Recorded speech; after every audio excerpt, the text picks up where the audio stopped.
Vamos lá. Imediatamente Pedro saiu em direção ao sepulcro, acompanhado pelo outro discípulo. Ambos corriam juntos. Entretanto, o outro discípulo correu mais do que Pedro e chegou primeiro ao sepulcro.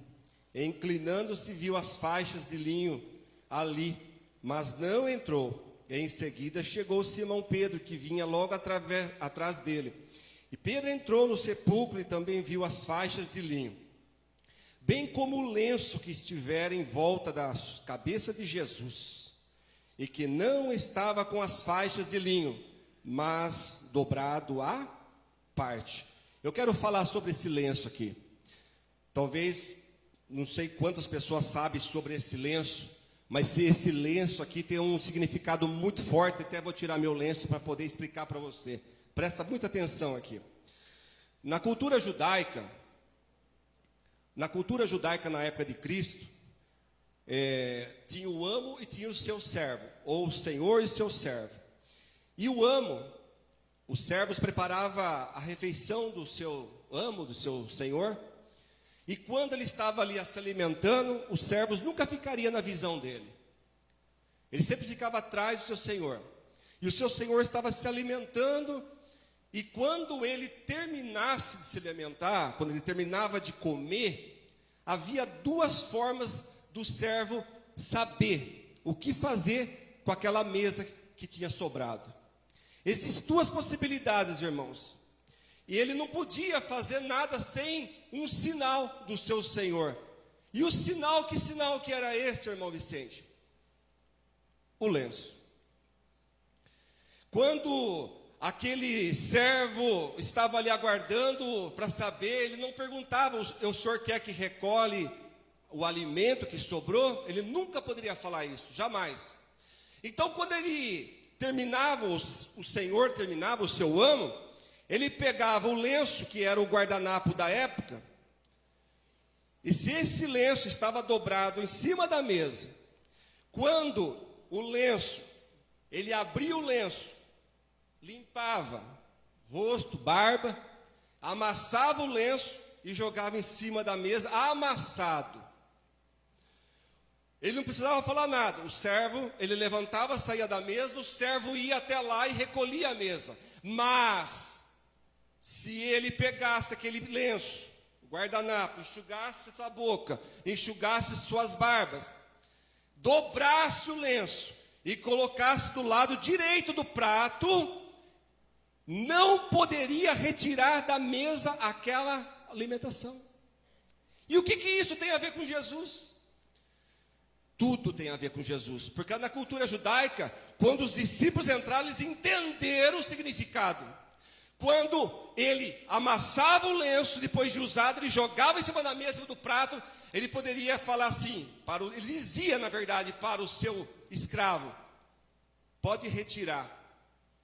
Quando ele dobrava o lenço, ele estava dizendo assim: eu voltarei. Você não entendeu? Eu vou ler de novo aqui o último versículo. João 20, versículo 7. Bem como o lenço que estivera em volta da cabeça de Jesus e que não estava com as faixas de linho, mas dobrado à parte. Jesus estava querendo dizer para aquele que chegasse lá dentro: eu voltarei. Essa era a cultura da época.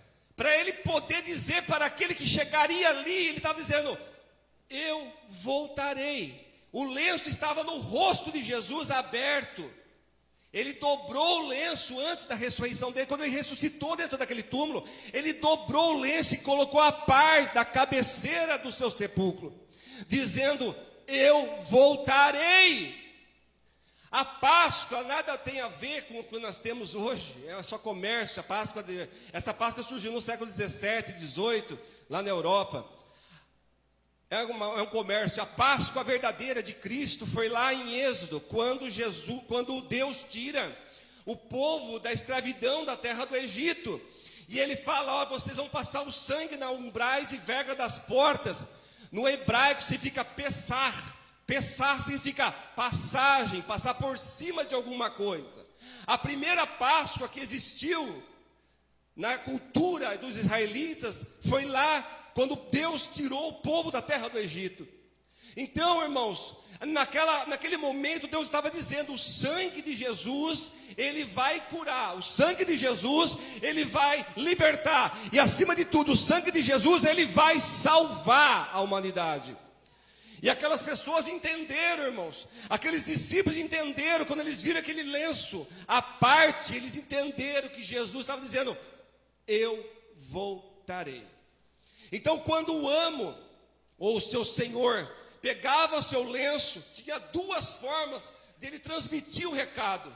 Se tivesse aberto e amassado, poderia estar sujo até mesmo, já usado, mas ele dobrava o lenço, colocava do lado do prato, do lado direito do prato, essa cultura judaica. Ele estava dizendo para ele: olha, eu vou, mas eu voltarei, eu não terminei a minha refeição. Quando Jesus, ele ressuscita e ele chega, não vê o corpo, ele estava dizendo: eu voltarei, eu não terminei a minha obra na terra. João 20, nós lemos aqui Atos, capítulo 1, já estou encerrando. Olha só, Atos, capítulo 1, versículo 10. E aconteceu que, estando eles com os olhos fixos no céu, enquanto ele subia, surgiram junto deles 2 homens vestidos de branco, que eles comunicaram: homens galileus, por que estáis contemplando as alturas? Esse Jesus que dentre vós foi levado ao céu, retornará da mesma forma que viste subir. A maior esperança da igreja não é um Cristo crucificado com a cabeça baixa, é um Cristo que vai voltar para buscar a sua igreja, é um Cristo que ressuscitou ao 3º dia, não é o Cristo que morreu, mas é o Cristo que ressuscitou e vai vir buscar a igreja amada, a esposa lavada no sangue do Cordeiro. Os anjos disseram para os discípulos que estavam ali, os 120: vocês estão vendo esse homem subindo, Jesus? Por que estão tristes? Porque em breve ele voltará. E nós estamos esperando, irmãos, a segunda vinda de Cristo. Aquele lenço foi fundamental para trazer ali na cultura judaica que ele voltaria, que ele não tinha terminado ainda a obra.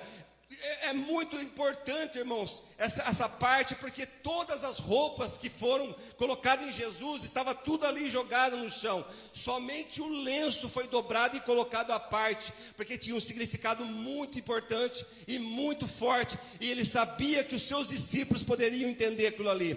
Então, quando nós olharmos, irmãos, para essas coisas, nós temos a convicção e a certeza que nós não estamos baseados numa fé morta, num Cristo morto crucificado numa cruz, em qual muitas igrejas existem por aí. Nós temos um Cristo que já desceu da cruz, irmãos, que passou 3 dias no sepulcro, mas ressuscitou e vive para sempre, e está aguardando o soar da trombeta para buscar a sua igreja, a igreja amada do Cordeiro. Amém? Eu agradeço a oportunidade e que Deus possa continuar falando no seu coração, porque ainda Deus vai falar muito nos nossos corações. Deus abençoe, e as palmas louvam ao Senhor. Amém? Deus abençoe a igreja.